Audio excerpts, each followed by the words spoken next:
प्रभु में आप सबको जय मसीह की। एक बार फिर से एक वचन और मेरे दिल को छुआ जो मैं आपके सामने रखना चाहती हूँ। काफ़ी समय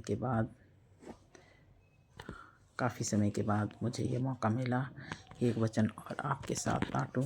यूसुफ की ज़िंदगी से सब आप लोग समझते हैं कि जिसने इस वचन को पढ़ा है यूसुफ के विषय में, यूसुफ ने अपने भाइयों के साथ किस प्रकार का व्यवहार किया, भाइयों ने किस प्रकार का किया, वो एक अलग है, और यूसुफ ने अपने भाइयों के साथ कैसा किया, वो एक अलग व्यवहार है। आज जो मेरा थीम है वो यही है, बुराई के बदले भलाई करो, ना कि बुराई के बदले बुराई करो। और आज मैं वचन जब पढ़ रही थी तो ये वचन पढ़ते समय मेरे दिल को बहुत लगा।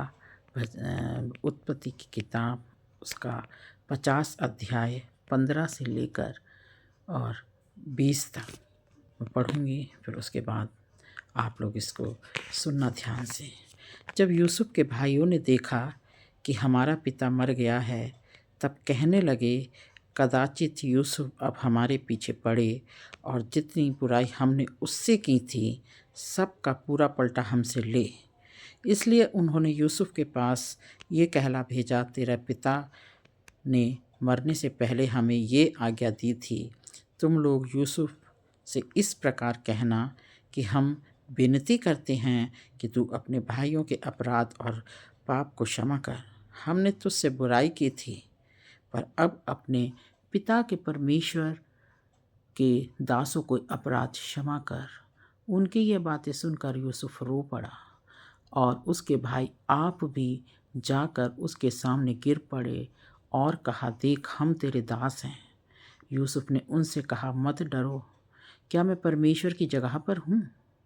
यद्यपि तुम लोगों ने मेरे लिए बुराई का विचार किया था, परंतु परमेश्वर ने उसी बात में भलाई का विचार किया, जिससे वो ऐसा करे जैसे आज के दिन प्रकट है कि बहुत से लोगों के प्राण बचे हैं।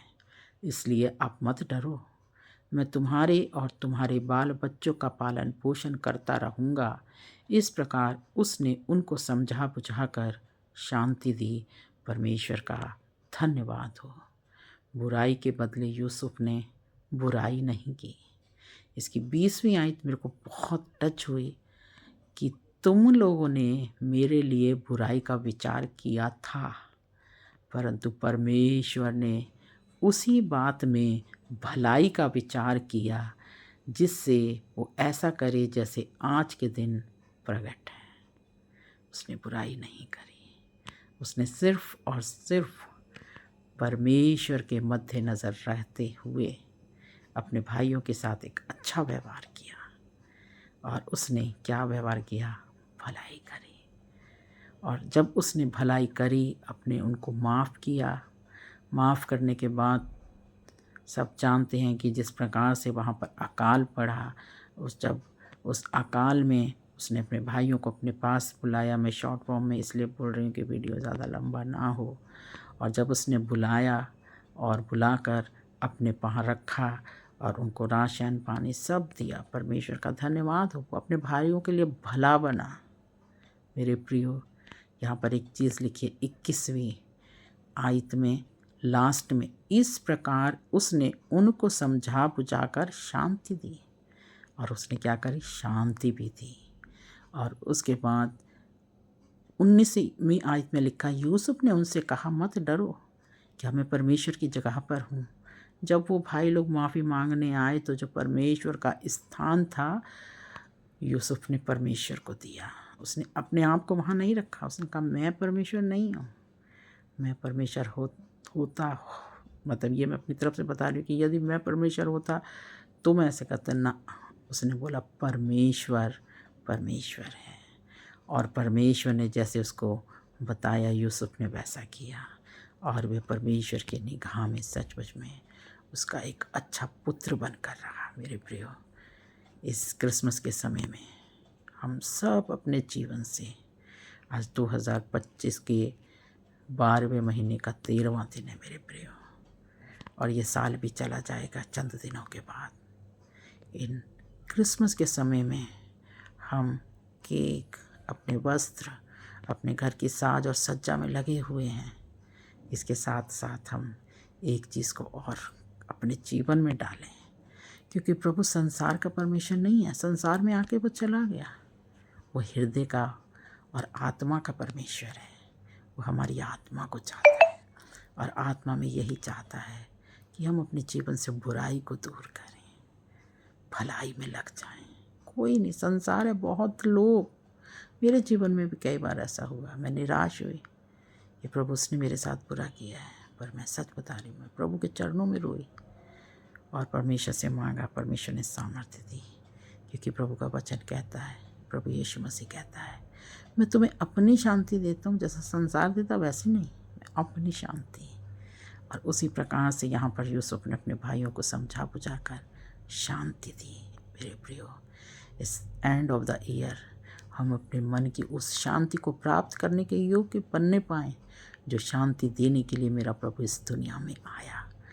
हम क्रिसमस की तैयारी करें, साथ साथ अपने मन को भी तैयार करें प्रभु के सन्मुख आकर कि हे प्रभु, मैं अपने आप को तेरे चरणों में समर्पित करना चाहता हूँ।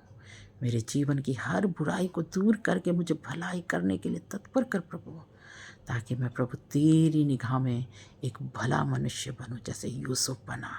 और यूसुफ ने कितनी बड़ी आशीष पाई मेरे प्रियो। सफ़र कितना गहरा था उसका, पर उस सफ़र से बाहर आया और बाहर आने के द्वारा परमेश्वर के द्वारा उसने उस आशीष को पाया और अपने लिए, अपने परिवार के लिए बहुत बड़ा सहारा बना।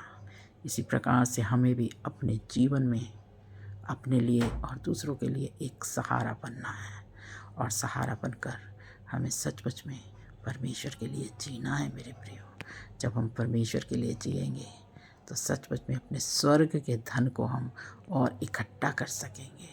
तो ये मौका है कि हम परमेश्वर की इस जन्म दिवस की खुशी को मनाने के साथ साथ अपने मन की भी खुशी को तैयारी में लग जाएं, क्योंकि अंतिम दिनों का अभिषेक उतरना है और इन अंतिम दिनों के अभिषेक में परमेश्वर से उस आशीष को पा सकें। कहीं प्रभु, हमें तेरे पास आना है, हमें तैयार होना है। हमारे दुनिया के वस्त्र नहीं, हमें वो आत्मिक वस्त्र देने का जो तूने वायदा किया है ना, उसको लेने के योग्य होने पाए। परमेश्वर का धन्यवाद हो। यूसुफ के जीवन के विषय में सचमुच में बहुत बड़ा एक वचन मेरे को बहुत अच्छा लगा कि मेरे लिए बुराई का विचार किया, परंतु परमेश्वर ने उसी बात में भलाई का विचार किया। प्रभु हमारे जीवन में भी भलाई का विचार करेगा। लोग बुराई करते करने दे, हमें उस तरफ नहीं जाना है, पर हमें इस तरफ जाना। प्रभु ने बोला है, बुराई के बदले बुराई नहीं, परंतु बुराई के बदले तुम भलाई करो, प्रार्थना करो। सब प्रियो, काश ये वचन जैसे मुझे छुआ है, प्रभु इस वचन के द्वारा आप सबको आशीष दे। Good night. जय मसीह की सबको।